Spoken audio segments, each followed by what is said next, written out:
Hello, જય શ્રી કૃષ્ણ. તમારું સ્વાગત છે મારા કિચનમાં. ઉનાળો શરૂ થઈ ગયો છે અને ઉનાળાની બપોર જો ગરમા ગરમ રોટલી સાથે ઠંડો ઠંડો કેરીનો રસ અને મસાલેદાર મગની છુટ્ટી દાળ મળી જાય તો બીજું શું જોઈએ. આજે હું તમારી સાથે શેર કરીશ દરેક ગુજરાતીના ઘરની ફેવરેટ એવી સમર સ્પેશિયલ ગુજરાતી થાળી, અને સાથે જ બનાવીશું પરફેક્ટ માપ સાથે એક એક દાણો છૂટો પડી જાય તેવી ટેસ્ટી મગની દાળ. તો આ મગની દાળ વધારે બાફવાની જરૂર નહીં, એવી રીતે બનીને તૈયાર થઈ જશે.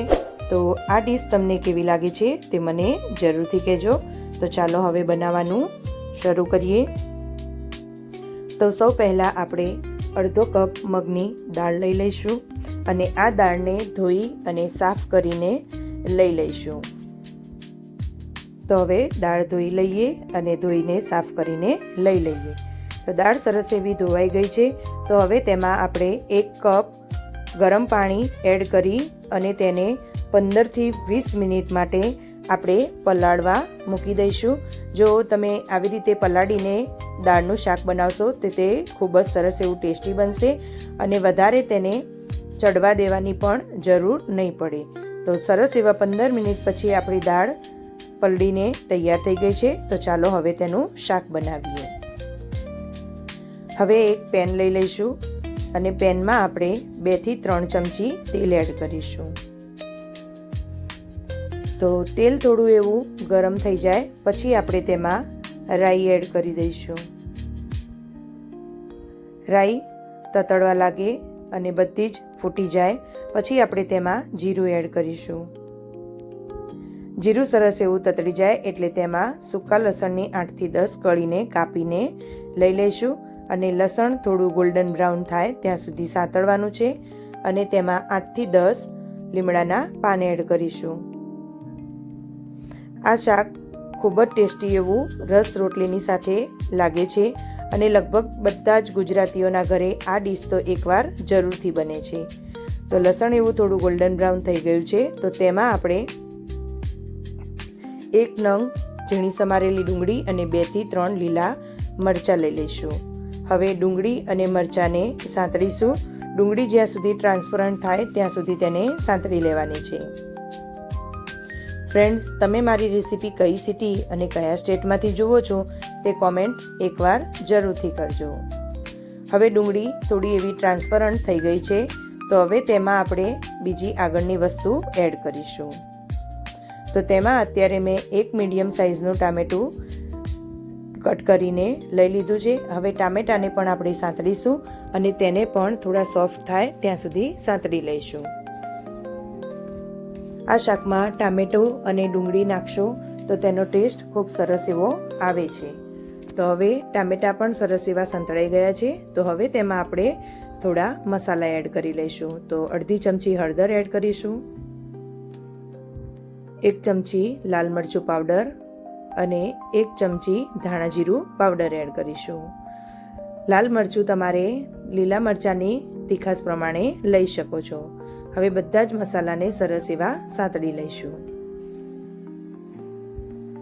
તો મસાલા થોડા એવા સંતળાઈ જાય પછી તેમાં આપણે ધોઈ અને જે પલાળીને દાળ રાખી છે તેમાંથી પાણી બધું જ નીકાળી લઈશું અને પછી દાળને ટામેટાં અને ડુંગળીના મિશ્રણમાં એડ કરીશું.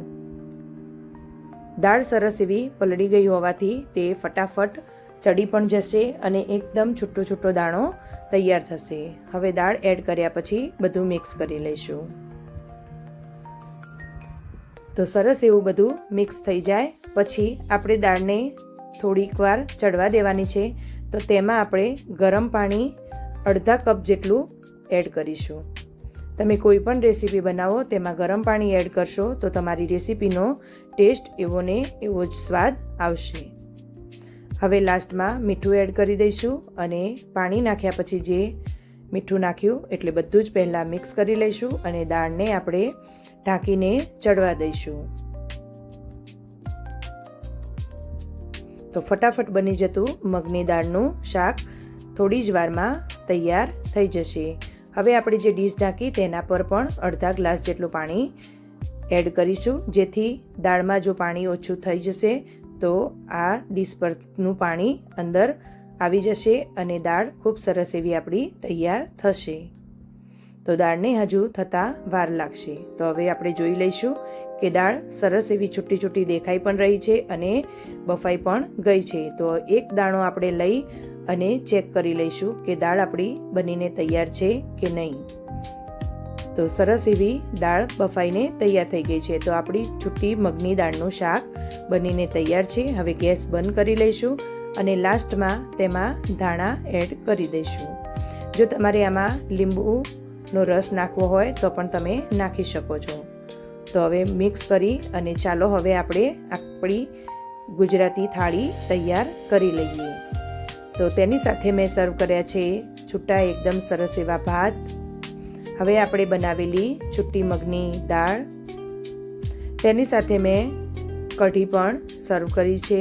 તો તે કઢી લઈ લઈશું અને બધાનો ફેવરેટ એવો ખૂબ જ સરસ ટેસ્ટી એવો મેંગો આમરસ.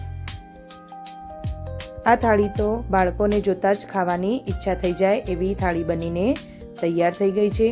સાથે આપણે ગરમા ગરમ ફૂલેલી રોટલી લઈ લઈશું. તેના પર આપણે ઘી લગાવીને તૈયાર કરી લઈશું.